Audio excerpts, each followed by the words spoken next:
Hello and welcome to SML, the point after. I am Primetime 000, and we are fired up and ready for a show that's going to be lit. It's going to be fire. There's power ups. It's inspired by First and Goal. So we got to bring on the First and Goal host, Mad Bomber. We got Dan, we got Hertz, and we got ZBD. How you guys doing today? Good. Excited. I'm good, ready to go. Good, man. I'm All right. good. So to the viewers at home, if you're You got watching, your pizza there? You got your pizza, CBD? Did you get your pizza? God, I know that's a meme that's never gonna die, and I know it. I So- actually just finished eating dinner. You are beforehand. correct. it'll never die. Good thing is ZBD cannot pause this show, so we'll continue on here. Oh my The God. power ups. The number of memes I've contributed this cycle. The power ups are on the screen for those at home. Obviously, if you guys are watching or if you guys are playing, you can pull up the screenshot from our chat. So let's go on. The first question: we are at the drop. Should the SML allow showboating, etc.? This was inspired, obviously, by the events of last night. We won't get into it on a public network here, but let's start with a random person. YoungHertz, let's start with you. Should the SML allow showboating? A random person, huh? Well, no, in light of recent events, my opinion is I think the league could do with a little bit of showboating. I mean, we already have people who are allowed to commentate their games, and if we've seen it with Prime, we've seen it with Q. I mean, they're gonna talk trash during the game. I mean, what's the difference between a little talking trash and commentary versus a celebration after a pick? And I know it gets a little dicey with some people and how they feel about the showboating. I personally don't care if I get showboated on, but I think the league could do with a little bit of showboating. All right, Bomber, what do you think? I think on its face value, it wouldn't be a bad thing to allow people to showboat. However, I don't think people can police themselves enough. Like Damon scoring on you last night. I mean, I don't think that would have been as big a deal. I don't think you would have taken it as a big a deal. But if you had somebody like Colt, who's he gets 3 wins a year, and you got somebody like I don't know somebody else that has a small amount of wins, and they finally get a touchdown on him, they're going to showboat on him, and you got guys like that barely hanging on. They're already you know getting kind of beat week in week out. It's tough enough to stay. They don't need somebody like Gilbert high stepping from the 40-yard line on them. And I think that would be the problem is people can't police themselves. So you got to kind of make that rule no showboating. Dan, what do you think? Yeah, I'm going to agree with both those guys. I think showboating rule is good that we have one so that it doesn't get out of hand like the fourth down rule, like pass run ratio. I think maybe 75% of the league can handle it, but the 25% that can't, it's a good thing just to keep us all level ground. However, I will say, in context, when you are maybe a person that runs your mouth before a game, maybe you spend about a month talking about dominating a certain bloodline. When you try to put somebody down constantly before the game and you have a chance to win or at least tie the game, you throw a pick, get bailed out by Madden on a pass interference call, then the very next play, throw one of the worst passes I've probably seen all cycle. You should take every bit of that and watch as long as you can the celebration that was allowed in SML because you deserve that. And if you want to be an alpha, you shouldn't worry about that at all. That was good, Dan. We're glad. Good opinion. Nobody cares about your opinion anymore because you're not relevant. ZBD, we'll move on to you. What do you think? Man, how do I even follow that one up? Let's see. Should showboating be allowed? No, honestly,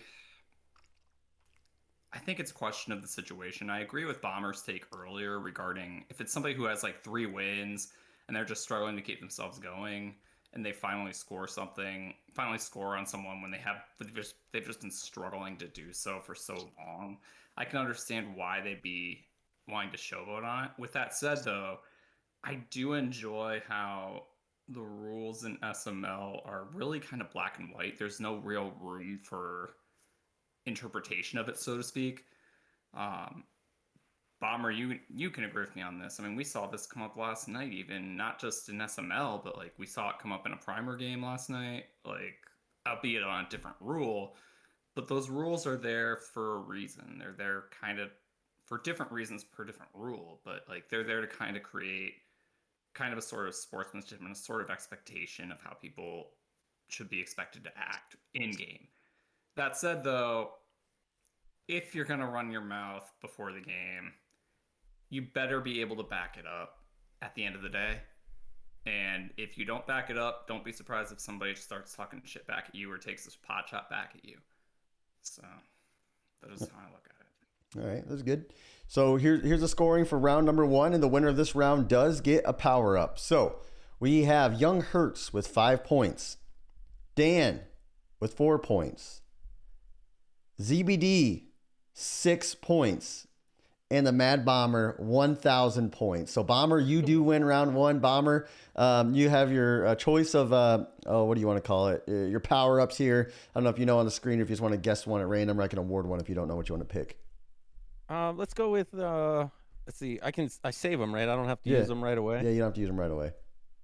All right, let's do a precision airstrike so I can drop somebody's score by half. There you go. Bomber is going to cut somebody's points. You know, I was wondering if Bomber was going to skip somebody from talking, but he elected to do precision airstrike. So, I didn't see that one. Okay.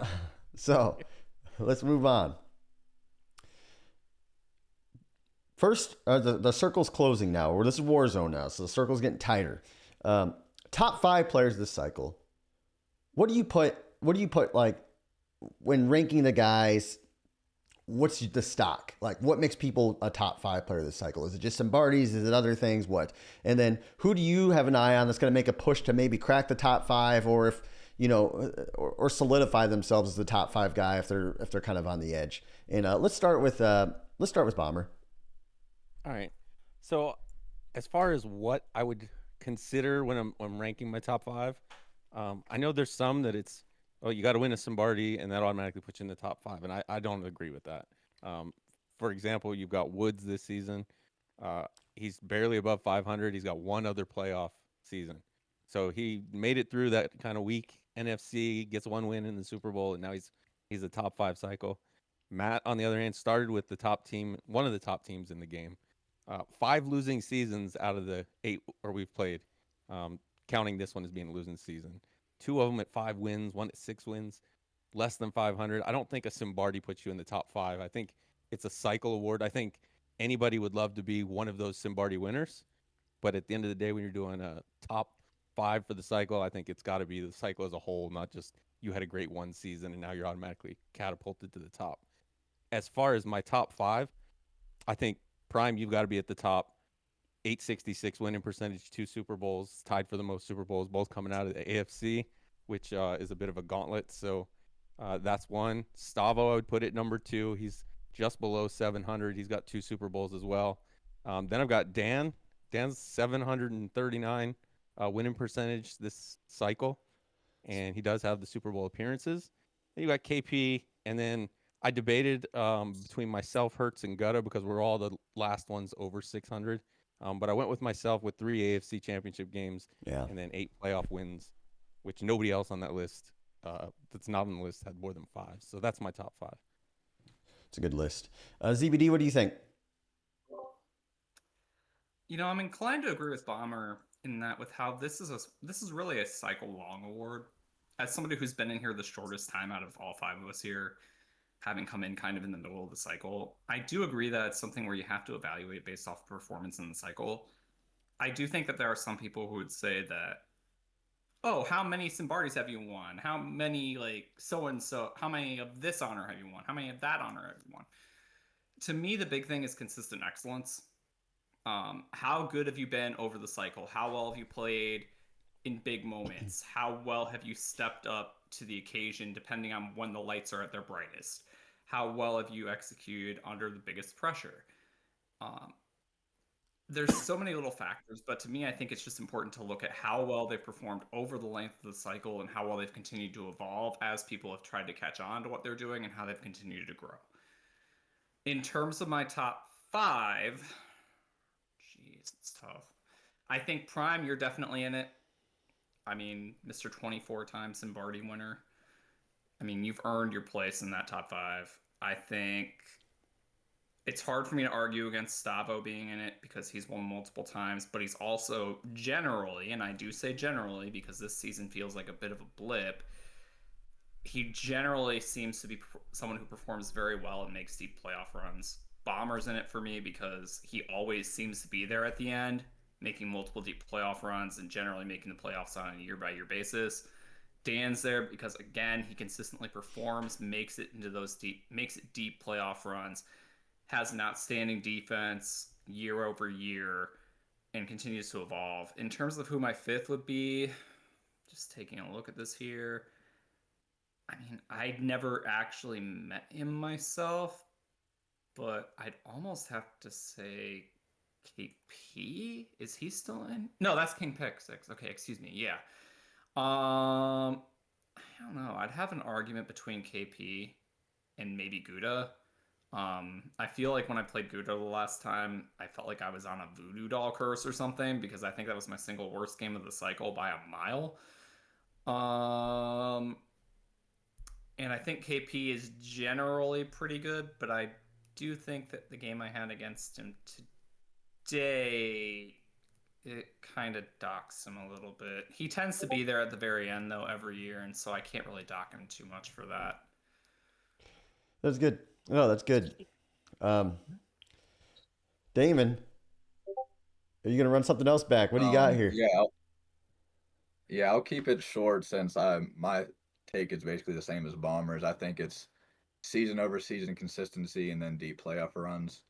So the people who meet those requirements, I'll go Prime, Stavo, and KP and Bomber. I think those are in that order. That would be my five. They meet those two requirements the best out of everybody. So, okay, that's good. Dan, what do you got? Yeah, I just want to remind ZBD he just played KP King Pick 6 last night or this morning. So yeah, but he didn't so bad. He wants to know if you just wanted to introduce him to you. About the end of it, yeah. Just wanted to introduce him to you. Yeah, I think guys are on the right track here. It's consistency, it's playoff runs. It's some Bardies do matter. Okay, so it's kind of a tier system right now. I think it's a 2-man race. Prime and Stavo 1-2. Prime's got the edge, I think, on him definitely in most categories. Then after that, again, what do you do with Matt and Woods? I'm agreeing with Bomber. I give him a pass on 1 or 2 seasons, but the fact that Woods has only made playoffs 3 times in what I would say a weaker NFC, and Matt's made playoff once, that disqualifies them for the top 5. So then it comes down to me, Mad Bomber, KP, Hertz, Gutta. I think Hertz and Gutta are a little bit out of it because of just maybe 1 at the most deep runs, where Bomber, KP, myself, we've got 2 or 3 deep runs. So I think that's about it. What I'm looking forward to, I think anyone, though, that can make a deep run and win a Sabardi, one of those guys could jump right up there. And I think 3, 4, 5, 6, that range is wide open. I think 1 and 2 is open if Stavo wins over Prime in another Super Bowl. I think Stavo could take it. Good. That's good.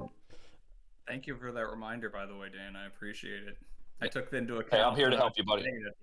Yeah, I appreciate it. I'm here to help. That's all Yep, anytime. So here's the scoring. We got Mad Bomber with 200 points. We got Hertz with 260 points. We got Dan with 261 points. And we have ZBD with negative 300 for saying, I have 24 Simbardis, not 25. And then forgetting that he played KP yesterday morning. So, or this morning or whatever it was. That was bad. It was noon. Yeah. That was really bad. Let's move on now. Give me 2 more points, man. Hey, I'm still triggered. Let's move on. The circle's closing now. We got 2 final questions. Stay with us, fellas, if you're watching at home.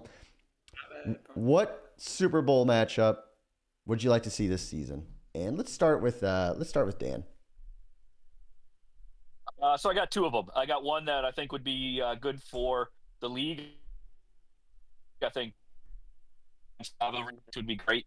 I think we'd love to see kind of Stavo could take that 1 spot and Prime could kind of solidify it. But the other one, and I'm assuming this could happen, they're right on the edge. They're not necessarily in the playoffs yet, but I think just for pure entertainment value, I would love to see Paulie versus Meats. I think a Paulie versus Meats would be one of the funniest Super Bowls to see which guy is going to crack under pressure, going to do something dumb at the last minute, has all the weight of the world on them, but is playing the biggest game of their entire lives. And it would mean the world to either one of those if they would win. So I don't think it can happen, but I think it'd be absolutely hilarious to have a meets versus Pauly.